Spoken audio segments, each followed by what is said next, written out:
Hola, soy Robo y este es el podcast Conexiones, podcast en donde conectamos con la música, cine, videojuegos y literatura más inspiradora y atemporal, de temática aleatoria, pero dando preferencia al contenido independiente, friki o underground más auténtico. En este podcast Conexiones número 41 vamos a hablar de Cult, de la banda de rock de Silo, de la serie de ciencia ficción, de La historia interminable, el libro y del videojuego Little Orpheus. Y comenzamos con la música que pues protagoniza en este episodio la banda de Cult. Y bueno, The Cult es una banda legendaria con una discografía sin desperdicio alguno. A los que quieran iniciarse, pues les recomendaría su recopilatorio llamado Pure Cult, un viaje de hard rock mezclado con post-punk en el que se repasan sus grandes éxitos. Pero en estas líneas os voy a recomendar su último trabajo hasta la fecha de estas palabras, llamado Under the Midnight Sun. Ian Astbury, el excéntrico cantante de la banda, influenciado por una experiencia espiritual en un entorno natural en las maravillosas tierras de Finlandia, escribió y compuso gran parte de este disco. Para hablarnos de la necesidad de encontrar un nuevo lenguaje que nos haga cambiar el rumbo autodestructivo de la humanidad. Sin duda deberíamos hacer caso de las señales obvias que nos está gritando el planeta. Todo esto está impreso con pasión en este trabajo. Quizás diferente a lo que están acostumbrados los fans del hard rock, pues letras comprometidas, canciones adornadas con cuerdas a lo Led Zeppelin y teclados épicos. En definitiva, un disco muy serio, como la situación del planeta y el compromiso por parte de toda la humanidad que se merece. Y bueno, quizás necesites un par de escuchas o tres para entrar, pero después puede que se convierta en uno de tus discos para recordar. Se nota que The Cult ha sacado este disco cuando le ha venido en gana, sin mirar para nada el mercado, que es cosa muy de apreciar en estos tiempos. Y además teniendo en cuenta a sus seguidores que sabrán apreciar la calidad y la pasión que tiene Under the Midnight Sun. Y pasamos a las series, que en este capítulo de podcast protagoniza la serie Silo. Silo es una serie que yo la he encontrado en la plataforma Apple TV. Y bueno, es una serie de ciencia ficción en la que una comunidad vive en una especie de búnker bajo tierra, con unas normas y leyes pseudo-totalitarias bajo la excusa de mantener la seguridad ante la amenaza de un planeta supuestamente infectado y destruido. La serie, sin ser algo que nos vaya a explotar la cabeza, porque hemos vivido esta historia pues muchas veces, desde la serie de los 80s, La fuga de Logan o el blockbuster de la isla, pues bueno, ya se repite un poquito, ¿no? Pero gustará a los fans de la ciencia ficción dura. Mantiene la intriga y el suspense bastante bien, gracias a su acertado reparto y sus giros detectivescos a lo novela negra. La ambientación recordará a los gamers al videojuego pues Fallout. La banda sonora no vas a querer ponértela para dar un paseo, pero encaja perfectamente en la serie, pues engrandeciendo y resaltando momentos y escenas clave. La mezcla de electrónica y orquestación del compositor Alti Orvarsson hará de las delicias de los amantes de estas atmósferas cargadas de misterio y profundidad. Es una buena serie que recomendaría a los que os gustó La llegada de Denis Villeneuve o Raised by Wolves de Ridley Scott. Pero yo sinceramente me enganché porque me chiflan los ordenadores con monitores de fósforo verde y los teclados tipo Commodore 64 que salen en la serie. Y de aquí vamos a pasar a la literatura, libros, y tenemos esta vez un libro de fantasía que es La historia interminable. La historia interminable se ha convertido en mi libro favorito de fantasía.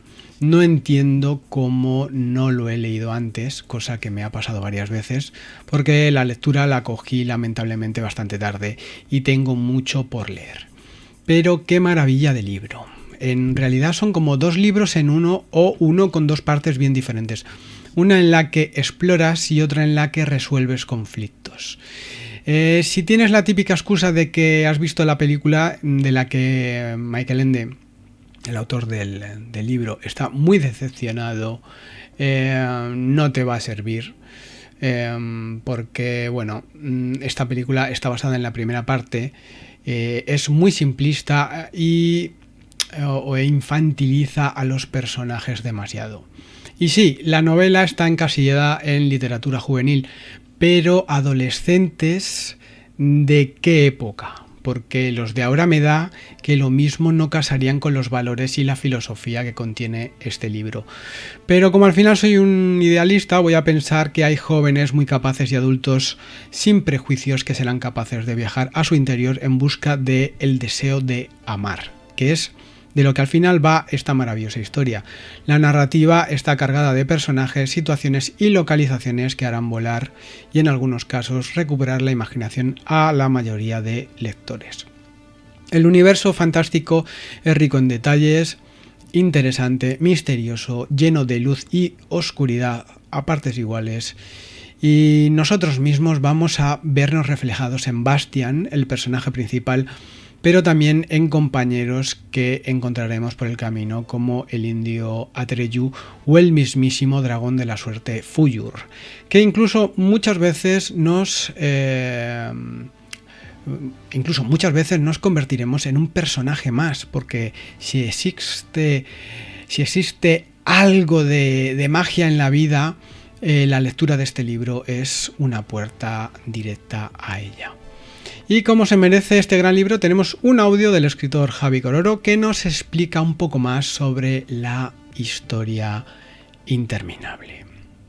Hola, Robo y oyentes. Así que querías hablar de la historia interminable. Seguramente un regreso a la infancia de muchos de los que fueron niños en los 80 y un reencuentro con nuestro protohéroe que tiene 10 u 11 años y se llama Bastian, y quien emprende un viaje lleno de peligros y aventuras que le ayudan a cambiar. Vamos, el camino del héroe de toda la vida. Una obra llena de metaliteratura y juegos estéticos y literarios que se abre como las ramas de un árbol infinito con su recurrente frase: pero esto es otra historia y deberá ser contada en otra ocasión. La historia se adentra en la mente de un niño gordo, no demasiado inteligente, aunque con un alto sentido de la moral y que sufre acoso escolar. Bastian ha perdido a su madre, y su padre, sumergido en la tristeza de la pérdida, solo es capaz de atender las necesidades físicas de su hijo, ropa, comida, hogar, pero no así las anímicas. Todo ese sufrimiento hace que este niño encuentre en las obras de ficción el escondite perfecto, un lugar en el que puede abandonar su tristeza para vivir aventuras lejos de su pequeño y patético ser. Evasión de primer nivel que solo puede ser superada por un nuevo nivel cuando roba el libro y empieza a leerlo, sumergiéndose en su fantasía para así escapar. En mi caso, llegué a la novela después de ver la película, pero lo cierto es que este libro fue uno de los encargados de crear y consolidar mi amor por la literatura. Y es que, cuando lo leí, me sentí tan identificado con Bastian que más que seguirlo, me convertí en él. Sin lugar a dudas, es una obra con una superestructura fuerte. Por poner un claro ejemplo, la primera letra de cada capítulo es una letra del alfabeto. Así, el primer capítulo empieza con la A y el último con la Z.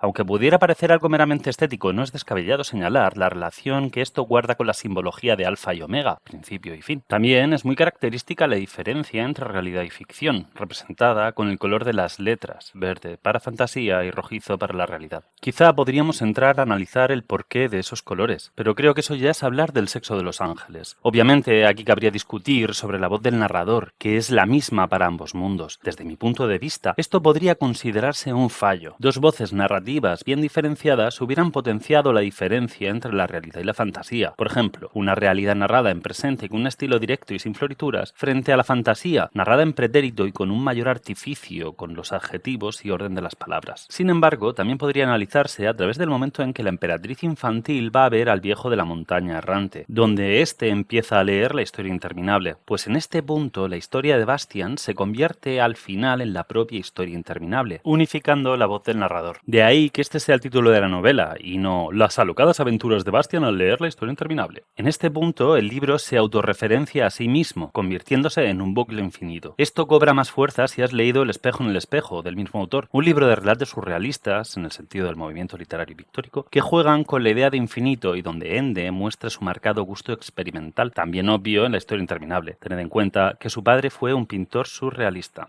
Otra de las marcas de superestructuración la tenemos en la división bimembre entre la primera parte del libro, donde Bastian es un espectador de la obra, y la segunda, donde Bastian se sumerge en fantasía, el país de la imaginación, recorriendo y creando ese mundo. En ese momento, la evasión de la realidad es tal que su mente abandona el mundo triste y gris que lo asfixia. Carta de cerdo, mi propia novela, tiene algo parecido. Job, mi protagonista, también siente el miedo que tiene Bastian por la vida. Sus caminos son distintos, por supuesto, pero si hay un claro puente entre ambos mundos es, sin duda, ese miedo. Bueno, no me quiero extender más. Aunque podría hacer un análisis detallado que durara horas, creo que un acercamiento superficial a la superestructura sirve como homenaje a esta singular obra. Honestamente, siempre he pensado que Ende tiene menos reconocimiento del que debiera, y ha sido tratado mayormente como si la literatura juvenil e infantil fuera un subgénero que no mereciera mayor atención. Su obra influyó tanto en mí que entre mis letras no pueden dejar de estar las suyas. Sin embargo, esa es otra historia y deberá ser contada en otra ocasión. Vale, pues muchísimas gracias, Javi Coroló. Súper de acuerdo con todo lo que has contado.